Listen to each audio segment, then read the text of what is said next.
É muito bom estar num ambiente assim, me sinto realmente amado, cuidado, e um ambiente entre irmãos, e que aprendemos com a palavra do Senhor a nos saudarmos, desejando a graça e a paz do Senhor Jesus sobre os nossos corações. E nós aprendemos sobre essa graça e sobre essa paz ao ler as Escrituras. É isso que eu vou convidar os irmãos a fazer, e com um cântico de romagem, um dos cânticos de peregrinação, o Salmo 121. E um salmo que termina com esta ideia de entrar e sair, de o Senhor guardar a entrada e a saída. Nós já vamos ler todo o salmo, mas eu estou muito feliz por ter saído em segurança e entrado neste país, um país que me ensinou muito. Deus ensinou-me muito através do Brasil, dos irmãos brasileiros. Tenho sido realmente muito bem cuidado aqui nesta terra. Eu quero que estas primeiras palavras sejam, sim, de gratidão, de louvor a Deus pelo seu cuidado amoroso, a sua proteção.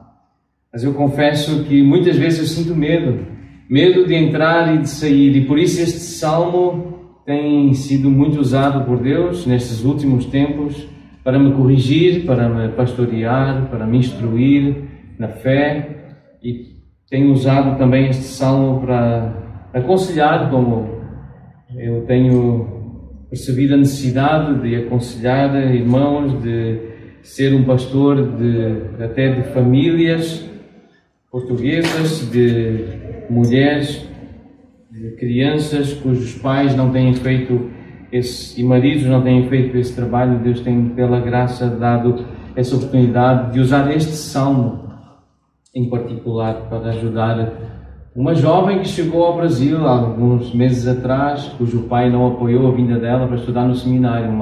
Uma enfermeira, uma jovem enfermeira portuguesa, com um bom trabalho, mas sabia da necessidade de estudar mais a palavra de Deus para se preparar para ser uma boa conselheira, uma boa discipuladora de outras mulheres. Então ela deixou a profissão, deixou o país, deixou a família e veio, está lá em Atibaia, no seminário bíblico Palavra da Vida, a preparar-se para estudar a palavra do Senhor, preparar-se para servir o Senhor. E este salmo eu li com ela, li para ela também se sentir amparada, guardada pelo Senhor ao entrar e ao sair.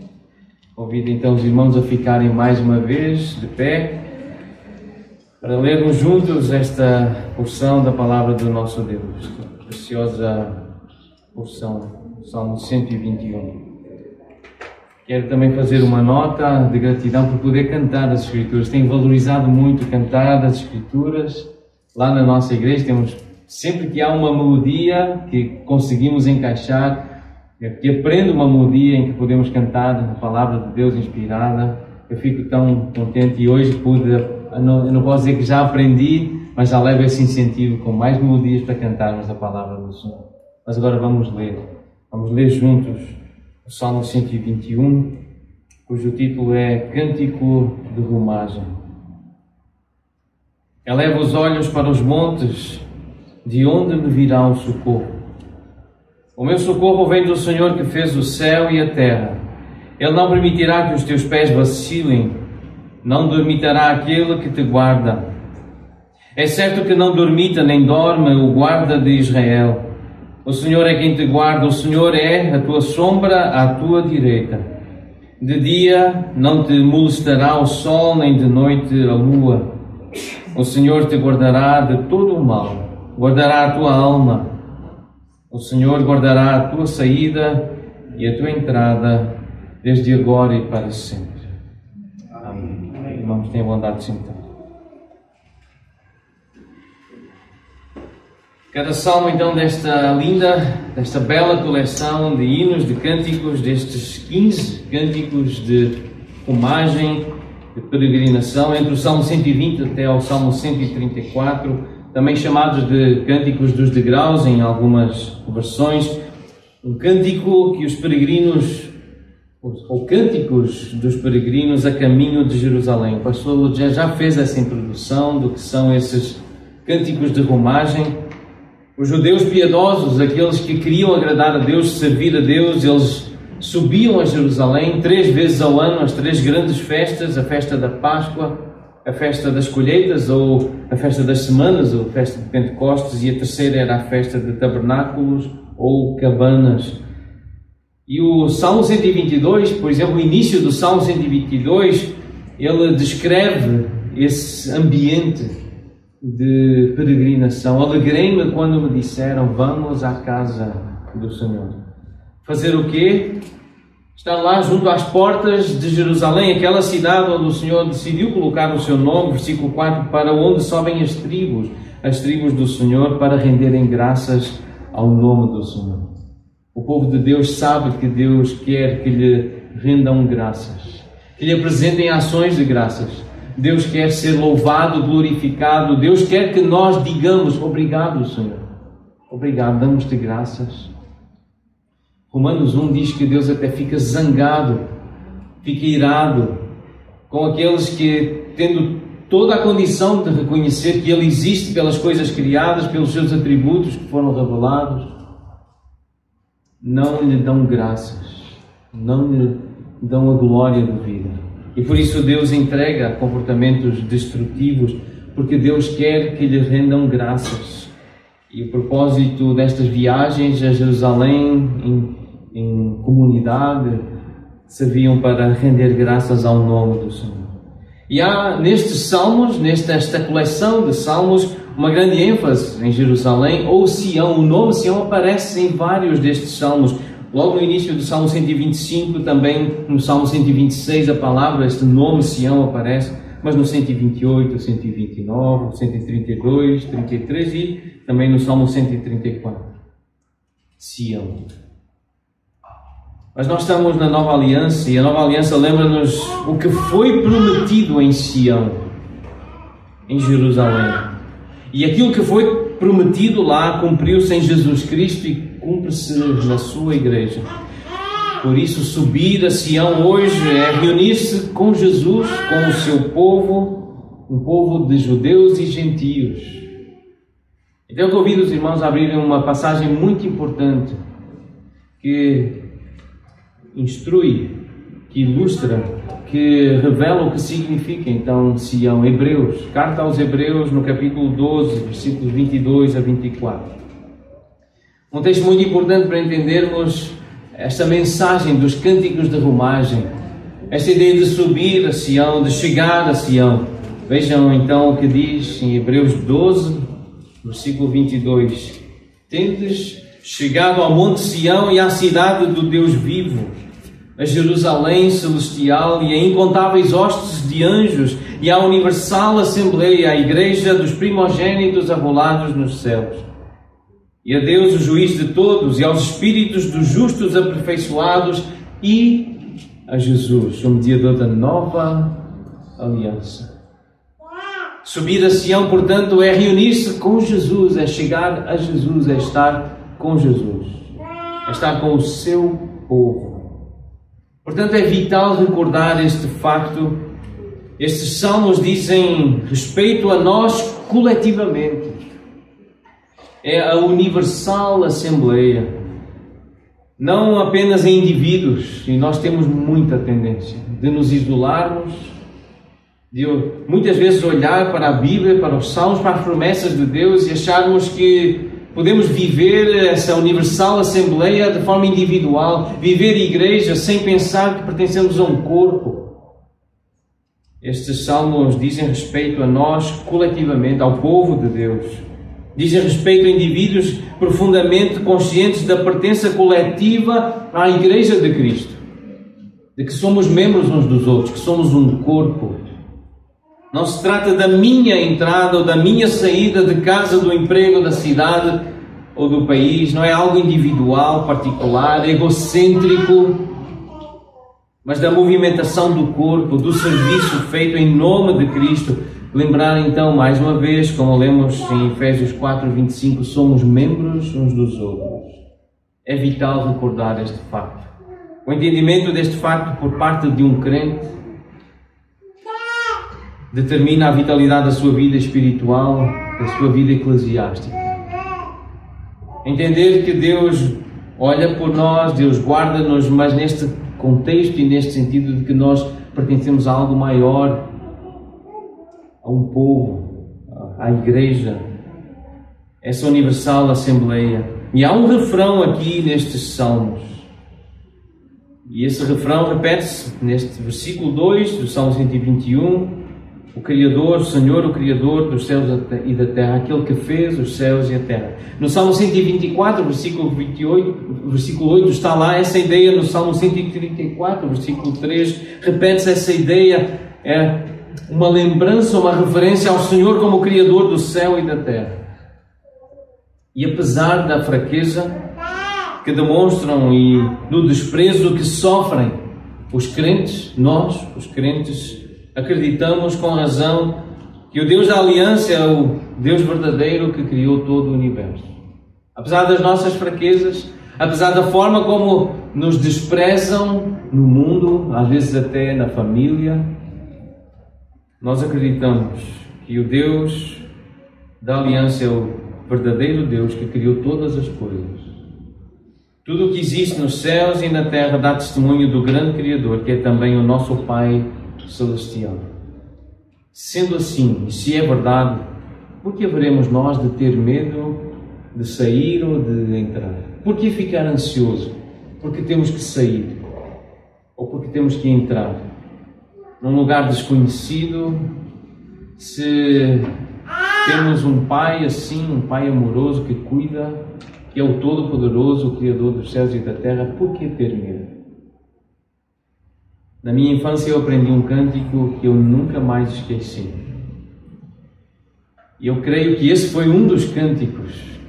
Muitas vezes, quando eu acordava com medo, as crianças, inexplicavelmente, acordam muitas vezes com medo, com pesadelos, têm sonhos maus, têm imagens más e acordam perturbadas e pedem para ficar perto dos pais, não viram nada, não ouviram nenhuma história, mas a sua imaginação leva-os a achar que há um monstro debaixo da cama, que alguém vai entrar e que vai fazer mal.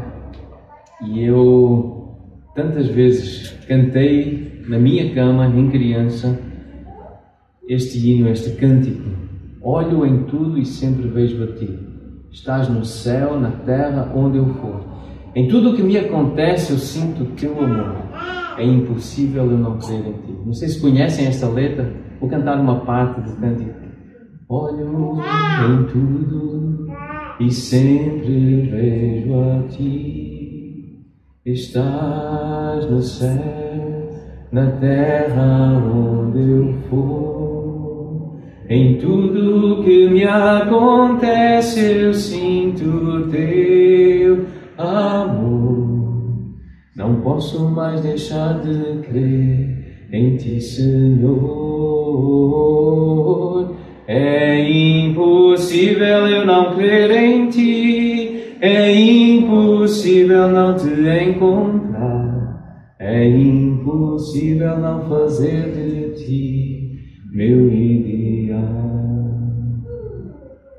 E fazer do Senhor o ideal, dizer: Senhor, é a Ti que eu quero conhecer, é a Ti que eu quero servir.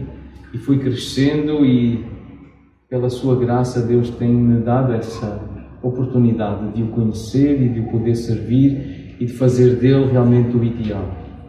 É com Jesus que eu quero me parecer. Eu sei que estou longe ainda de ser como Jesus quer que eu seja, mas eu sei que Jesus já transformou muita coisa. Já mudou muita coisa, já mudou muitos desejos. Que eu tinha desejos egoístas, preocupado comigo, com as minhas saídas e entradas, independentemente do serviço a Ele e da consciência de que estou a representá-lo a Ele, ao nome dEle, ao povo dEle. Mas, pela graça de Deus, este é um dos salmos que me tem dado essa consciência de que eu sou do Senhor, Ele é o meu Pai, mas Ele é o Pai nosso. Eu pertenço a uma família, eu pertenço a um corpo, eu pertenço à igreja. E pensando na nação de Israel e no tempo da liderança de Moisés, e debaixo dessa liderança e nessa época em que Moisés guiou o povo era nômada, o povo era peregrino, era forasteiro, andava em jornadas no deserto e durante 40 anos, sem um lugar fixo, sem uma casa.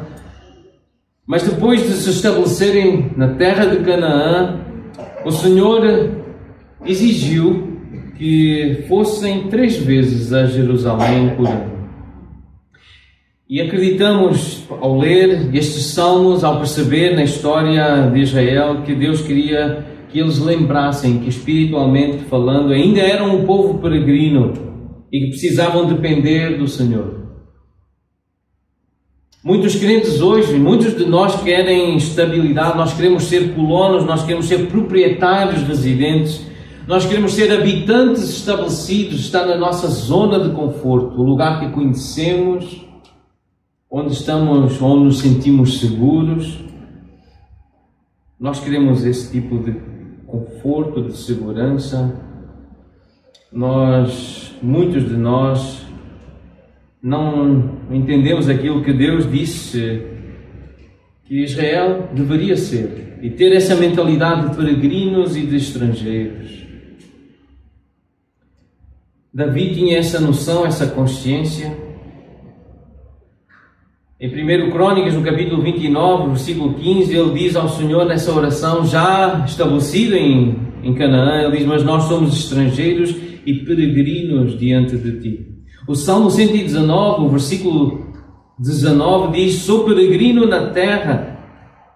O versículo 54 do Salmo 119 diz: os teus decretos são motivo dos meus cânticos na casa da minha peregrinação. Essa consciência que os judeus tinham, porque Deus queria que eles tivessem, que mesmo tendo a sua terra, a sua casa, o seu lugar em que se sentiam protegidos, Deus sempre quis que o seu povo tivesse esta noção de que eram peregrinos, estavam em rumagem, estavam em caminhada. Muitos de nós querem ser habitantes residentes, nós queremos essa estabilidade. Esquecemos também o exemplo daqueles que Hebreus 11 descreve. Se puderem abrir em Hebreus 11, versículo 13, falando dos pais da fé, os patriarcas, aqueles que morreram na fé e por isso são citados como um exemplo para nós. Hebreus 11, 13. Esses morreram sem ter obtido as promessas, vendo-as, porém, de longe, saudando-as e confessando que eram estrangeiros e peregrinos sobre a terra. Porque os que falam desse modo manifestam estar procurando uma pátria.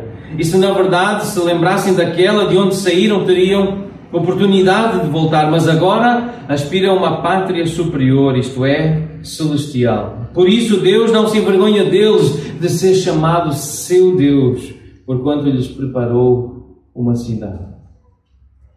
E Deus quer que os seus filhos, o seu povo, tenham esta mentalidade de que não pertencem aqui. Não é esta a pátria, não é esta a casa, não é este o nosso território. Pedro, na sua primeira carta, também se dirige aos seus irmãos, aos eleitos, aos escolhidos por Deus, àqueles que são povo de Deus, e ele diz assim: aqueles que são forasteiros. É assim que ele começa a primeira carta, logo no início, no primeiro versículo. E mais à frente no capítulo 2, versículo 11, ele diz: amados, meus irmãos, exorto-vos como peregrinos e forasteiros que sois. E Deus quer que nós tenhamos esta mentalidade.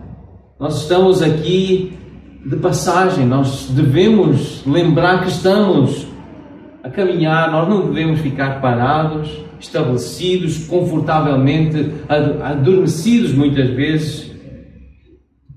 A nossa tendência é ficarmos contentes por nos instalarmos nas nossas zonas de conforto, vivermos como se Jesus nunca tivesse vindo para morrer e para nos ensinar as implicações da sua morte. Nós vivemos muitas vezes como se Jesus não fosse voltar e como se as nossas vidas na terra nunca fossem acabar. Eu temo que muitos de nós possamos vir a ser culpados de ter uma mentalidade de turista, contentes por fazer visitas ocasionais e breves ao Senhor, mais de lazer e de entretenimento, porque está num ambiente como este, de pessoas gentis, amáveis, pessoas que nos recebem com simpatia, que nos acolhem com amor. Muitas vezes é mais para entretenimento, para passar um bom tempo agradável com amigos, do que realmente para render um culto ao Senhor, para nos esforçarmos em conhecer a palavra do Senhor, em guardar a palavra do Senhor para lhe agradar. Nós precisamos saber e lembrar que a nossa cidadania está no céu. Nós precisamos dessas oportunidades para não nos conformarmos com este mundo. E por isso o Senhor Jesus diz aos seus discípulos em Lucas 10:20: alegrai-vos, sintam alegria, não porque têm autoridade sobre os espíritos imundos, mas porque o vosso nome está arrolado nos céus. Isto significa que vocês pertencem ao céu. É isso que deve ser a motiva do vosso regozijo, da vossa alegria. Não pelo sucesso aqui na terra, seja ele familiar ou ministerial, mas Jesus corrige os discípulos e por isso nós somos corrigidos pelo nosso Senhor. Alegrem-se, alegrai-vos, porque o vosso nome está arrolado nos céus. Porque vós pertenceis a outra pátria, a outro lugar, a outro destino, a outra terra, a outra dimensão. Lucas 10:20. E Paulo também diz aos Filipenses: a nossa pátria está nos céus, de onde também aguardamos o Salvador, o Senhor Jesus Cristo. Esta é a nossa esperança, a nossa pátria está nos céus. A igreja dos primogênitos, arrolados nos céus, como nós lemos lá em Hebreus 12. E isto deve fazer diferença nas nossas vidas, aqui na terra. Este facto, esta verdade, este ensino das Escrituras, este ensino bíblico deve fazer diferença na forma como nós vivemos aqui na terra. Nós precisamos de nos sentir temporários aqui. Enquanto fazemos esta jornada de peregrinos que se chama vida. Foi aqui no Brasil que eu aprendi a cantar um outro hino, que se tornou um dos meus favoritos. Eu acho que só tenho uns 150 favoritos, mas num hinário que é voz de melodia, tem um hino que é Faz-me um forasteiro. Nós lá em Portugal costumamos cantar peregrino.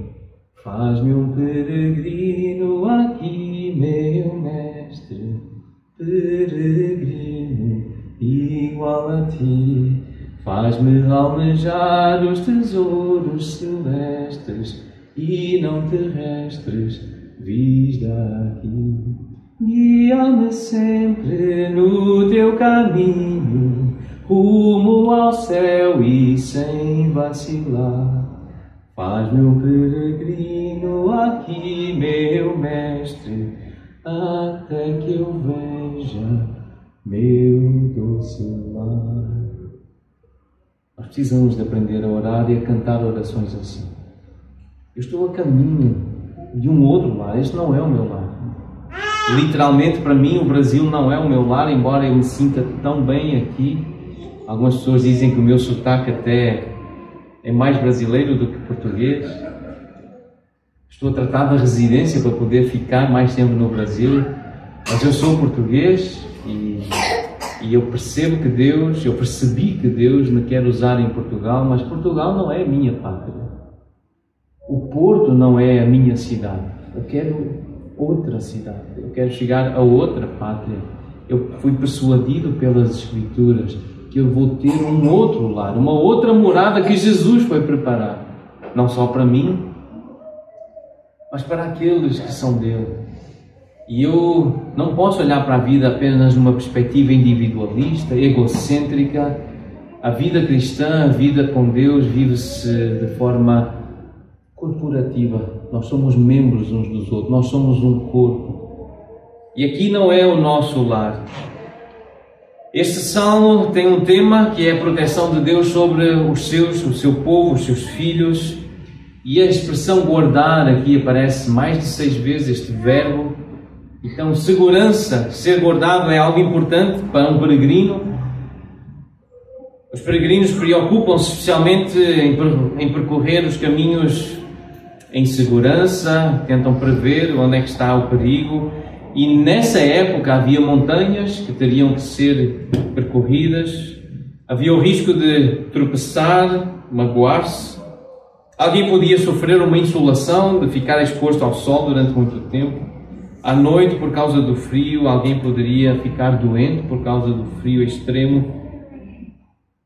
Havia sempre a possibilidade de ladrões se aproximarem. Um medo que eu sei que aqui é tão comum, que bandidos, que ladrões se aproximem, mas sempre foi um medo.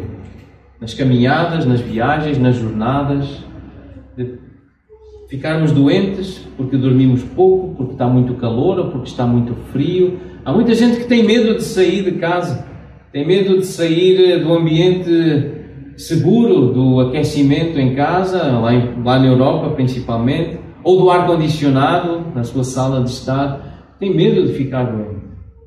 Há muita gente que quer congregar a partir de casa, online. Tem medo das doenças, tem medo dos perigos, tem medo dos ladrões. Então dá para entender muito bem este salmo e os perigos que os peregrinos passavam. Medo, sim, de ficar doente, de apanhar sol, de apanhar frio, de serem assaltados. Mas este salmo aplica-se, a mensagem deste salmo aplica-se aos peregrinos de Deus e dá-nos as garantias que nós precisamos ao longo da nossa vida, porque o salmo ensina-nos a elevar os olhos, como diz assim: eleva os olhos para os montes, de onde me virá o socorro? A pergunta. E a resposta é: o meu socorro vem do Senhor que fez os montes. É verdade que os judeus, aqueles que se afastaram do Senhor, os apóstatas, os infiéis, eles adoravam outros deuses nos montes, nos lugares altos, nos outeiros. Segundo Reis fala disso, Jeremias fala disso, o livro de Oseias fala desses lugares altos, onde iam judeus, apóstatas, infiéis, adorar outros deuses. E há sempre esse risco. Há pessoas que entram em lugares como este, mas não adoram o Deus vivo e verdadeiro. Adoram homens, adoram música, adoram oratório, literatura, adoram um ambiente amigo, mas não é o Deus vivo e verdadeiro, não é o Criador dos céus e da terra. Adoram relacionamentos, comunhão, adoram comida, mas não o Deus vivo e verdadeiro. São montes estranhos, são lugares altos, são lugares chiques, são lugares bem ornamentados, um ambiente, um som maravilhoso aos ouvidos humanos. Mas o Salmo ensina-nos a olhar para além da criação, para além daquilo que nós podemos manipular, fazer, equalizar, como o som que ouvimos, os instrumentos que podem ser tocados. Olhar para além dos montes e contemplar o Senhor. Quando os viajantes avistavam Jerusalém situada nas montanhas, lembravam que Deus habitava ali no seu santuário e que providenciava a ajuda que eles precisavam. O socorro, o auxílio. Tudo o que existe nos céus e na terra dá testemunho do grande Criador, que é também o nosso Pai Celestial. E a pergunta é, se é verdade que temos um Pai que criou os céus e a terra e tem todo o poder, por que ter medo de sair e de entrar? Por que ficar ansioso de entrar numa conversa difícil? De começar aquele confronto, de começar aquele ensino, de começar a fazer aquela obrigação piedosa? Por que ter medo? Por que ficar ansioso? Por que ter medo de sair para trabalhar, para estudar, para ter uma entrevista de emprego? Por que ter medo de sair para evangelizar, para falar do Evangelho, mesmo sabendo que a esmagadora maioria poderá ridicularizar, desprezar, como aconteceu na Ilha da Madeira, quando saí com um grupo de irmãos para distribuir folhetos evangelísticos e um convite para um culto? É preciso lembrar que a criação do nosso Pai está diante de nós, para nos lembrar que Ele é o Criador e que Ele está acima da criação. E não nos contentarmos em apenas olhar para os montes, mas para olhar além dos montes. Spurgeon, ao comentar estes salmos, e este em particular, naquela obra que se chama O Tesouro de Davi, esse irmão disse assim: Satanás esforçar-se-á por manter os nossos olhos nas nossas fraquezas, para que fiquemos inquietos e desanimados. E quantas vezes ele tem vencido? Tem sido bem sucedido nesse esforço, em que nós ficamos com os nossos olhos fixos em nós, nas nossas fraquezas, naquilo que nós não conseguimos fazer. Então esse irmão exorta os leitores, deste salmo, a tomar a firme resolução de olhar para fora e olhar para cima, pois há bom ânimo para os olhos e há aqueles que erguem os olhos para os montes eternos. Em breve também terão os seus corações erguidos, elevados, encorajados, animados. Quem olha para além dos montes, quem olha para o Senhor e não fica apenas a olhar para a criação, não só os seus olhos serão elevados para o Senhor, mas os seus corações, o seu ânimo, a sua força, a sua coragem, a sua ousadia, porque os olhos estão no Senhor. Portanto, consideremos os montes para os quais nós estamos a olhar, para a criação. O que é que nós estamos a contemplar? Onde é que nós procuramos ânimo, entusiasmo? Tenhamos essa consideração, examinemos a nós mesmos. Para que montes, para que lugares estamos nós a olhar? À procura de socorro, à procura de ajuda, à procura de ânimo. Consideremos a ajuda que procuramos. Que tipo de ajuda? Que tipo de socorro nós queremos? Com que olhos é que nós estamos a olhar? Olhos de fé ou apenas aquilo que nós podemos ver, aquilo que podemos sentir, os arrepios, as sensações, fazemos só porque nos sentimos bem? Eu confesso que nesta viagem, apesar de estar a ser tão agradável, há muitos momentos que eu preferia realmente ficar no ar-condicionado, ou no mar, ou na piscina, embora eu goste muito de calor. Mas às vezes é difícil enfrentar o calor. Mas não é só o que me apetece, não é só o que eu quero, não é só o que eu desejo, mas é o compromisso. Eu assumi um compromisso de sair, de visitar aquele irmão, aquela família, de estar com aquela pessoa e de conversar durante 4, 5 horas com alguém. Mas é isso que eu vou fazer, esse é o meu compromisso, é para agradar ao Senhor, é por causa da obra dele, é por causa da obra missionária, é porque eu quero representar bem o que significa ser cristão. Eu vou negar a mim mesmo, eu vou negar a minha vontade. Eu quero olhar para além daquilo que eu posso ver em mim, na minha fraqueza, e servir ao Senhor. Nós fomos chamados para olhar para além do céu e da terra, para olhar para aquele que criou ambos. Versículo 3: o Senhor não permitirá que os teus pés vacilem, não dormitará aquele que te guarda. É certo que não dormita, não dorme o guarda de Israel. O Senhor preocupa-se com os nossos pés, com o nosso andar. E aqui a palavra guardar significa proteger. Ela foi usada pela primeira vez lá em Gênesis, quando o Senhor colocou Adão no jardim para o guardar, o proteger. E aqui este verbo é usado para descrever aquilo que o Senhor faz com o seu povo, com os seus filhos, os seus discípulos, com os crentes, para cuidar bem, guardar o seu povo, mesmo enquanto dormimos. Deus cuida de nós, porque Ele não dorme. Deus cuida.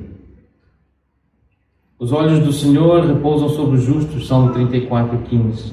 Os seus ouvidos estão abertos ao seu clamor. Salmo 32:8 diz: instruir-te-ei, te ensinarei o caminho que deves seguir, e sob as minhas vistas te darei conselho. O Senhor vê, o Senhor olha. O Senhor viu uma multidão como ovelhas sem pastor, está lá em Marcos capítulo 6. O Senhor viu e, porque se compadeceu, sentiu o amor, passou a ensinar muitas coisas. E se nós amamos as pessoas, se amamos as crianças, nós vamos ensinar muitas coisas. E se estamos a aprender muitas coisas sobre a palavra do Senhor, sobre o Senhor e o seu caráter, é porque alguém nos ama e nos ensina. O Senhor diz: instruir-te-ei, te ensinarei o caminho que deves seguir, porque o Senhor ama, o Senhor guarda, o Senhor vigia, o Senhor importa se Ele quer guardar bem, Ele quer cuidar bem. O Senhor Jesus, porque se compadeceu, porque sentiu compaixão, misericórdia, Ele ensinou muitas coisas. Por isso que nós precisamos nos ensinar aquilo que recebemos do Senhor. Isso nós devemos dar, devemos ensinar.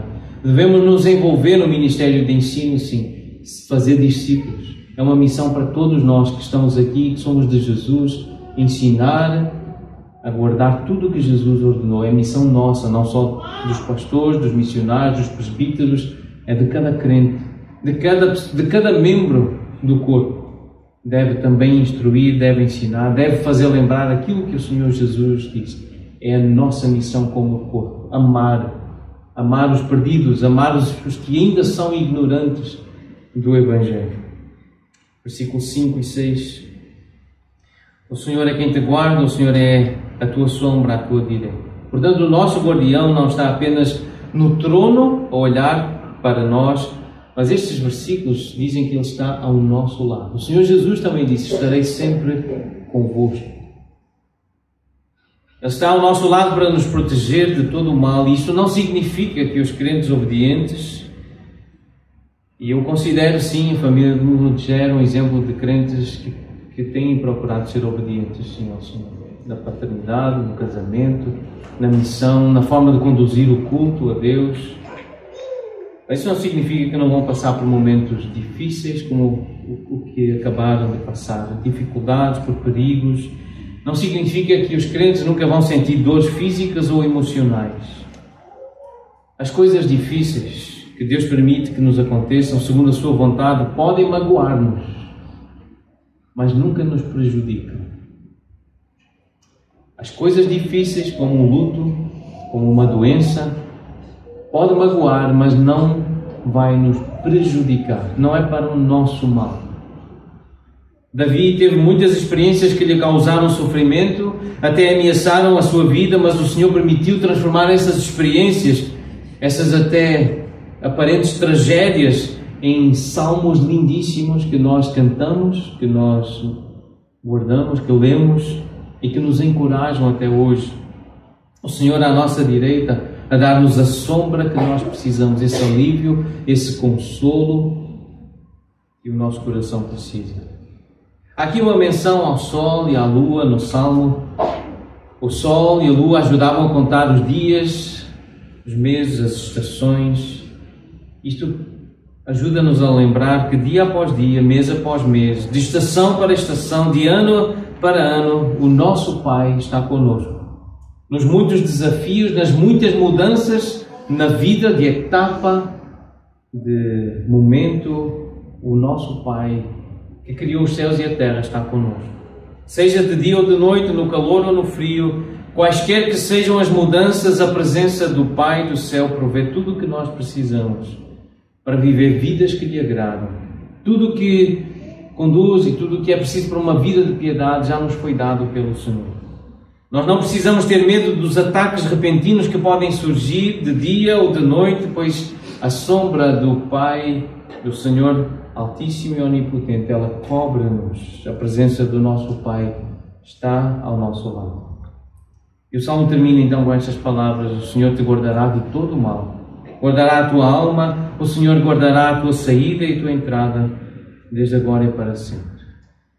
Não precisamos temer a vida ou a morte, o hoje ou amanhã, o tempo ou a eternidade, pois estamos debaixo desse cuidado amoroso do Pai que está nos céus. A expressão aqui, todo o mal, significa qualquer coisa que nós pensamos,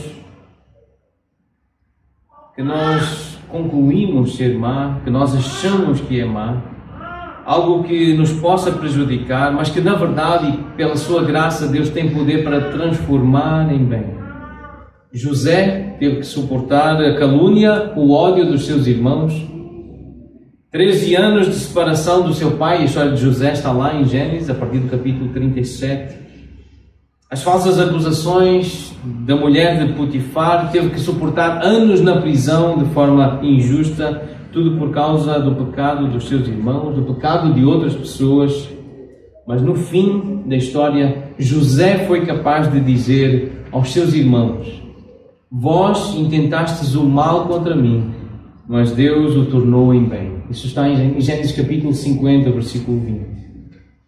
E Paulo diz a mesma coisa no Novo Testamento, na Nova Aliança, Romanos capítulo 8, versículo 28. Sabemos que todas as coisas contribuem, cooperam para o bem daqueles que amam a Deus. São os piedosos.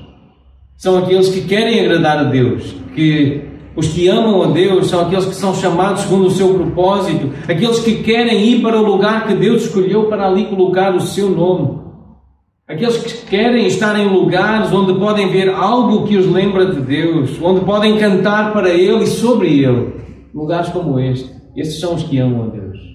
Fazem decisões de estar em lugares como este, em dias como este, onde poderiam estar a passear na praia, num shopping, ou na sala de estar a ver algum filme, alguma série, algum desporto, mas escolhem estar em lugares onde Deus escolheu colocar o seu nome, onde o seu nome é exaltado, onde Ele é glorificado.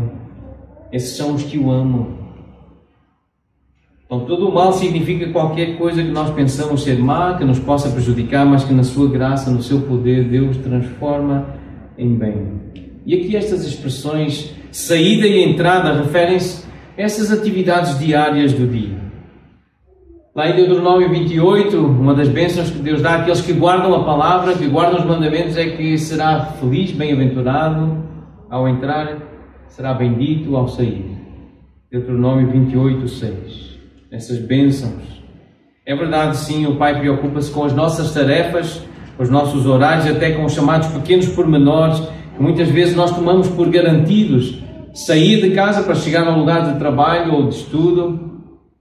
E há uma tradição, eu ouvi alguém descrever, eu nunca vi, não testemunhei, mas já ouvi, já li, que os judeus, ainda hoje, alguns judeus, guardam uma tradição de ter a palavra de Deus, aquelas palavras que o Senhor disse que deveriam ser inculcadas nos filhos, em Deuteronômio 6 e Deuteronômio 11. Ouve Israel, o Senhor teu Deus é o único Senhor, ao Senhor teu Deus amarás de todo o teu coração, de toda a tua alma, de toda a tua força. Essas palavras os judeus colocam num pergaminho, numa caixinha, eles chamam mezuzá, e colam nas entradas da casa, nos umbrais das portas.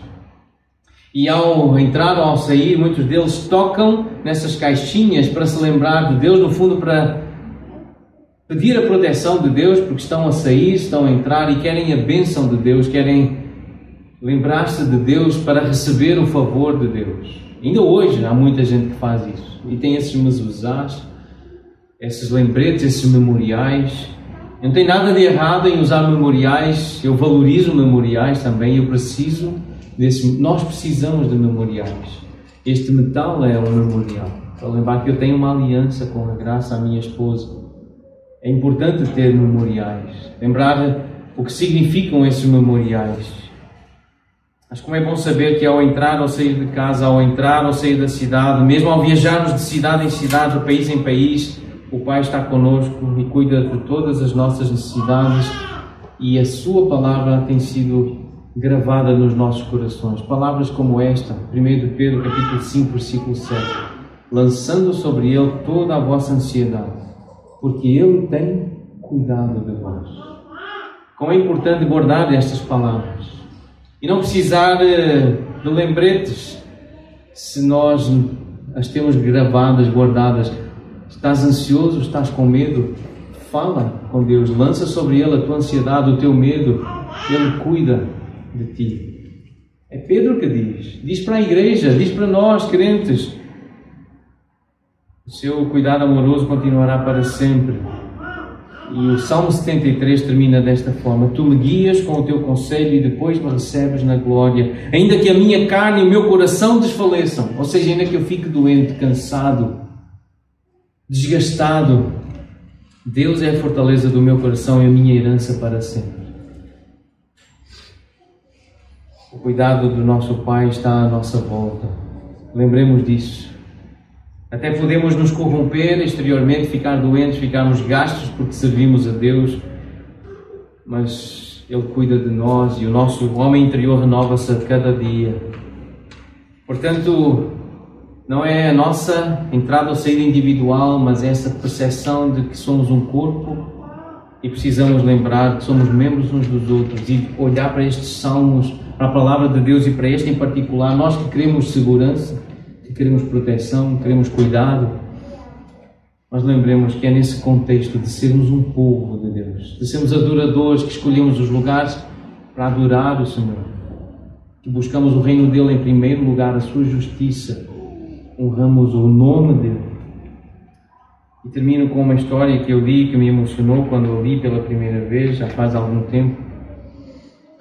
Uma história antiga, escrita no final do século XIX.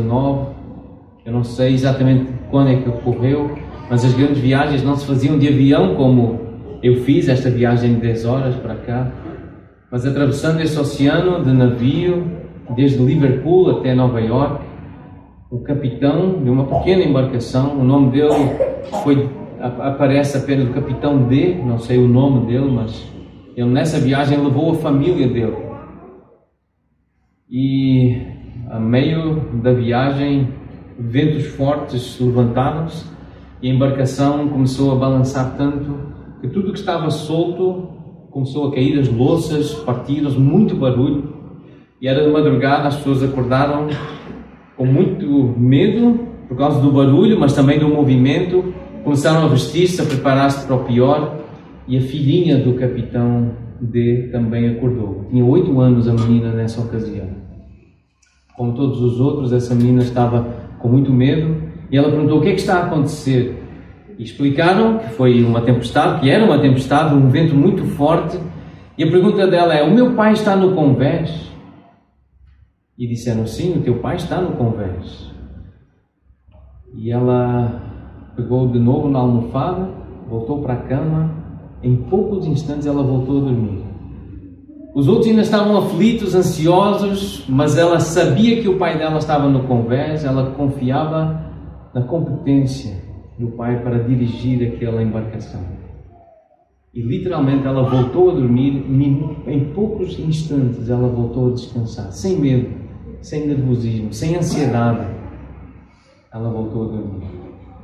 A pergunta é se nós aqui confiamos no nosso Pai, o que criou os céus e a terra, o que tem poder para dizer ao vento: cala-te, emudece, sossega.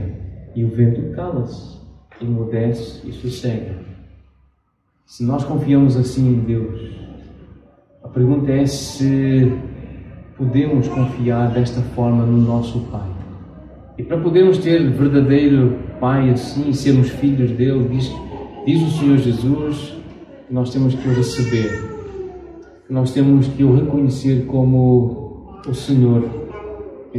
Evangelho de João capítulo 1, versículo 12.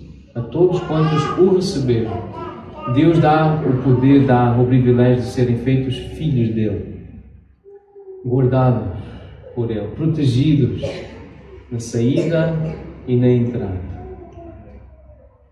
E podermos então ficar sossegados, serenos, porque o nosso Pai está não apenas no convés, mas Ele está no seu trono a governar o universo com todo o seu poder.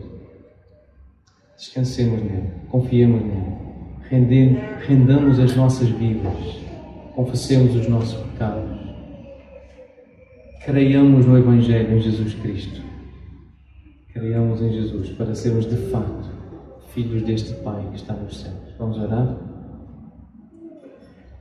Ó Deus, obrigado por esta grande oportunidade e privilégio que nós estamos a ter nesta noite de, além de cantar as Escrituras, de sermos conduzidos em orações de louvor e orações de confissão de pecados, podermos meditar nesta Tua Palavra inerrante, infalível, inspirada, toda suficiente para nos aproximar de Ti, para nos ensinar, para nos consolar, nos confortar, nos corrigir também, nos educar na justiça. Obrigado, Senhor, pelo Salmo 121. Obrigado, ó Deus, por nos exortares a confiar, a descansar em Ti e a vivermos como filhos do Deus Onipotente, do Deus e Senhor da criação, o Deus que criou todas as coisas. Obrigado por cuidares tão bem de nós e por nos instruires, nos aconselhares, como fizeste esta noite. Guarda os nossos corações, Senhor, continua a revelar-te, a cuidar da família do pastor Lutgero, a consolar, a fortalecer esta congregação para que seja uma igreja viva, vibrante, fiel às Tuas mãos nesta cidade, para a honra e glória do Teu nome, no nome de Jesus. Amém.